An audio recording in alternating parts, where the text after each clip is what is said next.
my friend, and thank you so much for joining us for this month's edition of Up Next on Access Hammonton. I'm your friendly neighborhood weatherman and host, Nor'easter Nick. As always, we've got a lot of stuff to showcase, so let's cut the chit-chat and get right down to brass tacks. While many communities across the entire world celebrate Clocktoberfest, we in Hammonton do something a little different to ring in the beginning of the fall season with Clocktoberfest. It's a festival to commemorate the famous clock in town. Let's learn more about the celebration. It's always a great day to be in Hammonton, and I agree with Tom. When you come together as a community, how much can be done. Today I'm here with Commissioner Bertino, but I'm really here on behalf of the County Executive, Den Levinson, could not be with us today. On behalf of the citizens of Atlantic County, the Atlantic County Executive, Dennis Levinson, proudly joins the town of Hammonton in celebrating Clocktoberfest to commemorate the unveiling of the recently preserved town clock, a unique timepiece and town landmark, presented today, October 9th, 2021, on behalf of the County Executive, Dennis Levinson. Well, again, it was five volunteers, 6 volunteers? 7 volunteers, okay, I stand corrected, over here. Seriously, I mean, a great bunch of people. They all knew their job, and we did it. Again, as Bob mentioned during the opening ceremonies, it was really involved with the sesquicentennial. And we promised everybody if there were leftovers from the monetary end of things in the sesquicentennial committee, that we would renovate the clock, restore the clock rather. And again, true to our word, a couple of years later, we started, actually he started looking for money for the restoration of the clock, and it was a big ticket. We're talking we had 32,000 left, and we had to get up to about 100,000.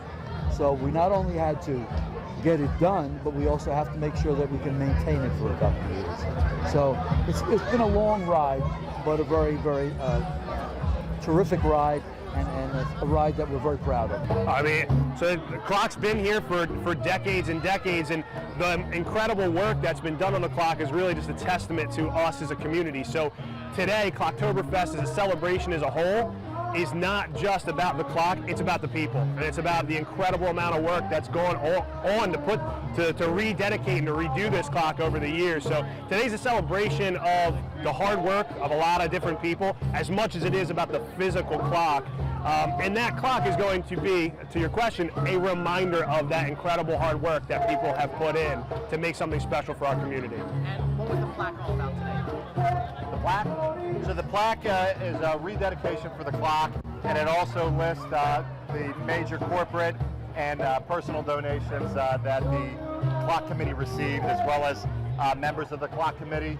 That was a subcommittee appointed by the mayor during the town's centennial celebration, and also the members of council are on the plaque today. So that will take that plaque and hang it inside of Town Hall to be preserved for the rest of history, hopefully. Always has been a town staple and will continue to be for many decades thanks to the hard work and dedication by so many.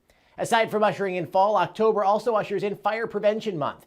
We are fortunate to have 2 fire stations in town that keep us safe around the clock. Our technical director, Detective Dave Russell, caught up with Fire Chief Chief Macri for a tour of Fire Company number 2. Let's check out some of the awesome things Dave got to see. Just want to let you know that the town of Hammonton, with all the residents and visitors, are protected all day long, 24 hours a day, 365 days out of the year. You're protected with 2 separate stations on either side of town, with dedicated members in both stations that are trained and have equipment to be able to tend to all the emergency needs of the town. We are 100% volunteer. We are here on Wednesday nights. Feel free to come to either one of the stations. You can always give me a call. My number is actually listed on the town website. You can come in, we'll show you the equipment, we'll answer any questions that you have. We currently are going to be participating in the Kiwanis Halloween Parade, so you'll see our apparatus and our members out there. We have Operation Santa Claus coming up, which you can follow on our Facebook page.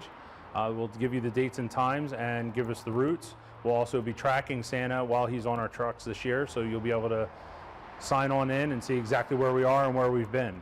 We also have the Christmas parade coming up in December. It'll be Saturday, December 11th, which all the fire companies from around the area, and some of them are pretty far away, come with a decorated apparatus to make a lot of noise and come down through town and give the kids what they really want to see, a lot of fire trucks. This is actually our squad engine that's housed at station number 2. We have a heavy rescue unit that's stationed over at station number 1, and they both have what's called the jaws of life. So we have cutters which cut metal, and we have spreaders which will displace metal, and a ram which will also displace metal if we need to get in and get a victim out of a motor vehicle accident, any type of a collapse of debris, we can use that for also. So what we have here is we have a power unit. This particular unit will actually be able to run 2 different pieces of equipment through a hydraulic line. So that's what these are powered by, hydraulic lines. They are fueled by gasoline, and they are very powerful, which allows us to get through a lot of the modern technology and all the new metals that they're using today and safety features for vehicles. What we have here is a battery powered unit, which we also have a combination unit on the front bumper, it's a combination unit because it will cut and it will spread. This happens to be a battery powered ram, which actually just forces objects open, which will allow us to gain access into a vehicle or a structure if need be. We have tools over at on the heavy rescue at Station 1. They do the same thing. They're mostly battery powered, usually because of the convenience.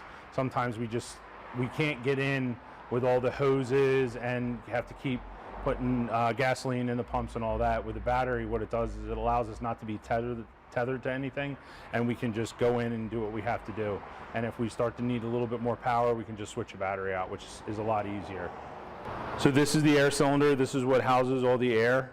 So all the air that we breathe comes out of this bottle. It is interchangeable, and we can swap this out with other bottles, so this way the firefighters don't have to remove the pack. This right here is the harness, and you can see that it has the cushion on it so that it's a little bit easier to carry around. This right here is the back support, which allows it to sit right on our back to take the weight off our shoulders. The face piece is what we hook to our masks. This is where we get the air from. This has a little emergency bypass valve. If we need to give ourselves a little bit more air, we can turn this on and give us a little bit more air. If we don't use this bypass valve, every time we take a breath, the air will come out of here automatically. And as we're exhaling, it actually shuts the valve, so it's not constantly letting air out. Right here are some lights that would light up. There's 2 green indicators, 2 yellow, and 2 red. That tells us how much air is left in. Here's the air gauge. The air gauge actually will tell us exactly how much air is left in. And here's our buddy breathing system, which allows us to hook into other packs and actually share the air that we have with somebody else who's a little bit low on air. So here we have our turnout pants, or our bunker pants, and as you can see here, it has the belt that holds up our pants. We also have these little extra hooks, which we're in the process of getting harnesses built in so that we can use for rescue as well as self-rescue. Has pockets so that we can carry any kind of hand tools or gloves, pockets on each side. We have our knee protection here, so as we're crawling around, this extra material helps protect the pants so that we don't rip it and get chemicals on it and just sit in it. And here's our boots. Our boots go up to about half calf, and these hard boots will actually protect our toes from falling objects, from kicking things. The material it's made out of is a bullhide leather, which is very durable, and it allows for certain chemicals to just be cleaned off. We don't have to have them decon. We can just use regular soap and water. And with these boots, it actually protects us on slippery terrain and rough terrain crawling through a rescue scene or a fire. Here we have the turnout coat, or our jacket. There's a couple of terms that we refer to it by. As you can see, it has plenty of reflective material on it. That helps when we're at an accident scene. Cars will see us. We will see each other, and also in a burning building or any kind of emergency scene, our flashlights will be able to pick up other people in and around us. The name is also reflective so that we can see who we're talking to. On this coat, you have pockets just like the pants that hold all kinds of tools. We have a clip here which will hold a flashlight. This firefighter is equipped with a multi-knife rescue tool. On the other side, we have another pocket And this is a radio pocket, so we can put our radio in it and clip the mic in, so we're always in constant contact with each other. And here's our helmet. The helmet is what protects our head from falling objects, debris, water, chemicals, anything else. It's designed so that everything will roll off the back and over our SCBA, so it doesn't get stuck between us.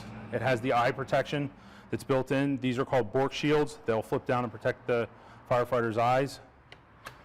Right here we have the ear flaps. So these are tucked up right now. If we go into a fire, we'll pull them down and they actually drop down over our ears. And inside here is where this firefighter keeps his fire hood. So this is what we would put on over top of our SCBA mask. It's almost like a ski mask. And it'll allow us to see through our SCBA mask, but it protects all the bare skin that would be around our neck, which the coat doesn't protect. Thanks for the tour, Chief. The hard work of you and your team of volunteers is very much appreciated and does not go unnoticed. One of my all-time favorite events of the year is obviously the Halloween Parade. I mean, come on, how could it not be? So much fun, so much energy, so many great displays. The 45th Annual Parade took place on Wednesday night. The parade is hosted by the Kiwanis Club of Hammonton, made possible by NJM Insurance Group, Atlantic Care, AMI, South Jersey Gas, Glen Insurance, Bellevue Drug Company, the Hammonton Chamber of Commerce, Synergy, and ShopRite. This year's parade was hosted by Mr. Runfellow and judged by Lisa Versio, Barbara Schenk, and Kathy Luca. I can't imagine how hard it was to pick a winner. Those judges had a tough task. Congratulations to all of the winners. We wanted to take a moment to highlight the first place winners in each category. For floats, the prize goes to 4-Leaf Restoration. In dance, Paul Morris Dance Explosion. And for the group category, BSA Cub Scouts 58 Troop for Girls walks away with the first place prize. And Little Chick won first place for individuals. Once again, congratulations to all. I cannot wait to see the costumes next year. Can you believe it's Halloween weekend already? I mean, where does the time go? It's important everyone practice all safety measures to have as much fun out there as possible. I sat down with Chief Friel, who gave me a few tips before the little ghouls and goblins head out for a night of trick-or-treating.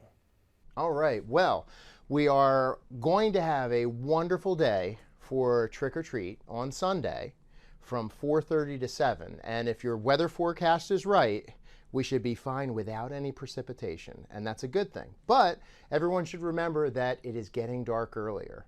So while we're out trick-or-treating, there's a couple of things we want to pay attention to make it a very safe but scary Halloween.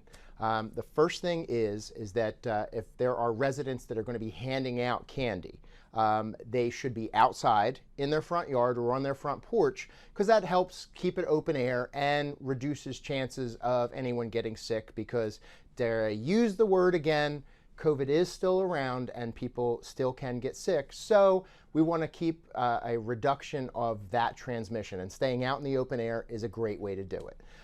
Secondly, if they are going to participate, all of the candy or goodies that they are giving out should be pre-packaged. So, you know, no baking muffins and things like that to hand out, no little brownies, do pre-packaged.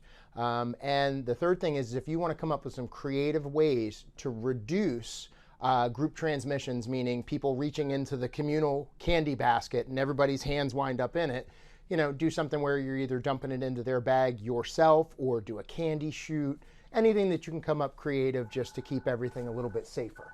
So those are some of the things as a residence giving out candy. For those people that are participating in trick or treat, first thing is that it's important, you know, you need to have your candy pail, whatever you got going on.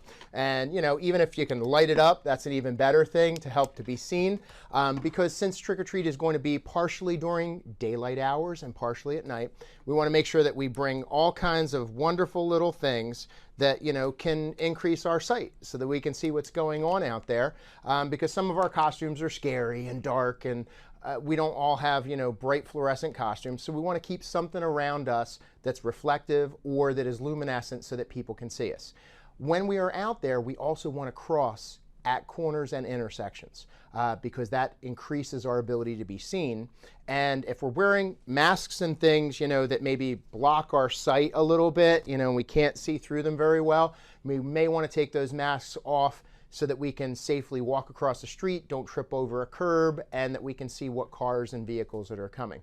Those are the real key points as being a trick-or-treater. And do not, kids, eat your candy until mom or dad say that it's okay. Most little kids have mom or dad with them, so if they say it's okay. If not, bring it home, have someone check it out to make sure that every bit of the candy is good, that there aren't any problems.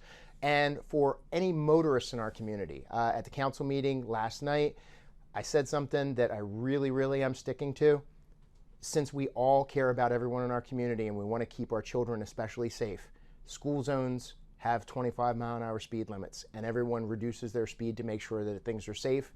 During the hours of trick-or-treat, 4:30 to 7, please treat the whole community like a school zone, because there will be a lot of kids walking about trying to enjoy and have fun with this spooky, scary holiday getting candy. So let's be extra safe.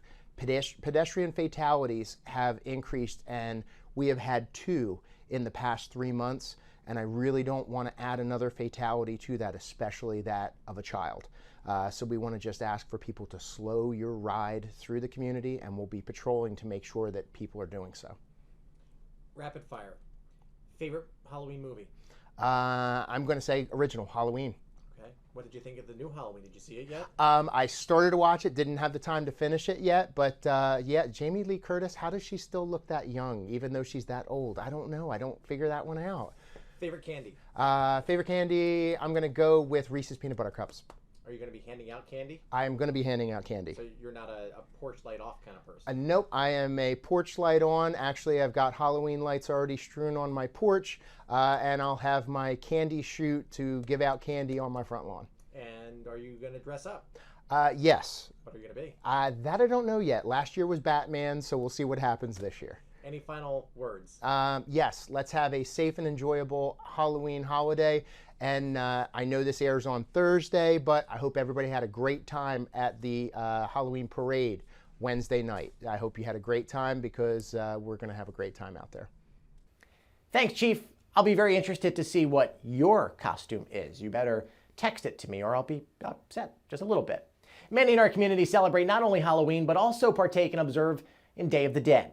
I caught up with Ivette from Allies in Caring to learn more about the holiday and what it means to Latin and Hispanic Americans. Okay, so we are celebrating the Day of the Dead. We start celebrating on October 28th. That's when we first put the first candle. So that's a tradition from Mexico and other Latin American countries, where we have a very strong relationship with death.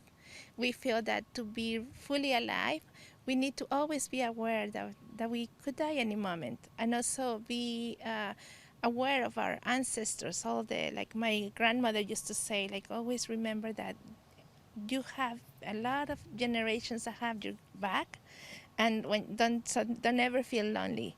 And this is kind of an opposite from thinking of this culture that thinks sometimes that we are self-made. When we are never self-made. We are always like a result of like generations before us that created the conditions necessary for us to be here. So the ofrenda is an opportunity for us to remember our ancestors, to also grieve together. So sometimes I think that's a beautiful thing for me about having this ofrendas, because in Mexico and other Latin American countries, people go to the cemeteries together and remember together. So I think that's a very important practice, rather than grieving alone, to have an opportunity to come back, because when we lose a person in our life, there are times during the year, like when it's the birthday or like holidays, that we again remember that person and experience pain. So it's and if we normalize that it's okay to remember this person and to feel the pain again and to want to talk about this person, that's a great way for us to not help supporting each other. Like we are Convivir is a center that promotes mental health being, and so and mental health and well-being. And so for our mental health, if it's normal for us to grieve rather than pathologize, if it's if we as a community come together and share in our grief and our sadness, and we see that that's part of life, to have losses, and we can mourn together, that's kind of what this is. With the ofrenda, this is the opportunity. We normally, what we do with the ofrenda is that we light candles, we offer water, we bring the food that are the people that we remember used to like. Sometimes we write poems also for this person, and then we just sometimes we come and eat together and have music together, and it's just an opportunity to tell stories. Well, with this kind of maybe the spooky and the scary is element. I know that is kind of a sense of humor. So I want to say first the similarities, and then there are similarities, that is this relationship, and then making light of the spooky and the scary aspects of life. And so we also make, as you can see, the skulls are very colorful and they have flowers, and so we make light of it, which is important to. But the difference is that it's not so much about the fear element. It's the opposite. It's about developing a good relationship and having bringing every day in our lives the awareness that life and death are always together. That any moment we can all die. And if we know that, that helps us to be fully alive every moment, because we don't know if we will have another chance. I always enjoy learning more about other cultures. It's really cool stuff. Thank you for your time, Ivette, and I look forward to seeing you again soon. We've had some pretty significant and memorable weather events over the years here in New Jersey. Blizzards, tropical storms, derechos, tornadoes, you name it. It's happened. One storm that leaves an indelible mark in our memories and on most of our lives in our area will forever be Hurricane Sandy. This weekend marks the 9-year anniversary of the storm that changed who we are. Sandy was a unique storm in structure, track, and impact. The destruction in her wake was similar to the 1962 nor'easter. Retired National Weather Service meteorologist Jim Eberwein was up close and personal with Sandy on the forecasting front. He explains what his experience was like and what made Sandy such an anomaly. Getting into this time of year, you have a cold source from the north, you had a blocking high, so it was like a dam in the atmosphere that prevented the storm from moving through. It came up and it made that turn to the left. The size of it was over 600 miles, the tropical storm force winds. The wave battering in the north part of New Jersey, 37-foot waves at the buoy, which is a record that stands even today. Over $60 billion in damage. Think of that, over $60 billion Category 1. And it produced a storm tide, not a storm surge, but a storm tide that was 15 feet all the way up the East River into New York. If that storm had hit the Gulf of Mexico, people would have yawned and said, oh boy, here's just Category 1, because they've had, 4s and 5s over the last couple of years. But to us up here, it was a new experience, and it taught us a lesson. It taught us a lesson that you've got to be prepared, you've got to listen to the right folks when things are coming along like this. To get the perspective of someone who went through and was personally impacted by Sandy, I sat down with Leslie Jesperson, who is an Atlantic County resident and experienced the storm firsthand. This scene, when we drove back into Chelsea Heights, which is where I lived, was like something from The Walking Dead. It was so eerie. You could, everybody's belongings, their furniture is out on the curbs. I mean, piles 10 feet high of just people's life possessions. It was probably 2 full weeks after everything before we were able to actually go to our house and see what had happened. And at that point, all the mold had set in. I remember my mom taking me to Walmart and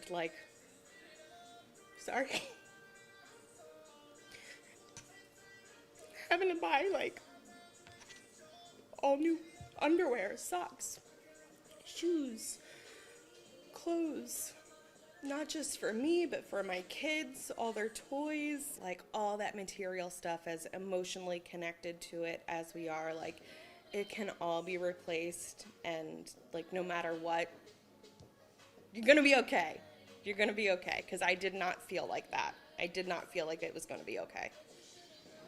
No one that was around for Sandy will ever forget what it did to our region. There were many bad things that came out of the storm, but also many good things as we saw communities come together to help out fellow neighbors in need. Sandy was a sobering reminder that strong storms can and will impact our area. It's not a question of if another Sandy will happen, but rather when. It is my job and the job of everybody in the meteorological community to educate and prepare you for when that day does come. Well, folks, that does it for this month's episode. We look forward to getting together next month and doing it all over again. We hope you enjoyed the show, and we'll come back in November to see what's up next.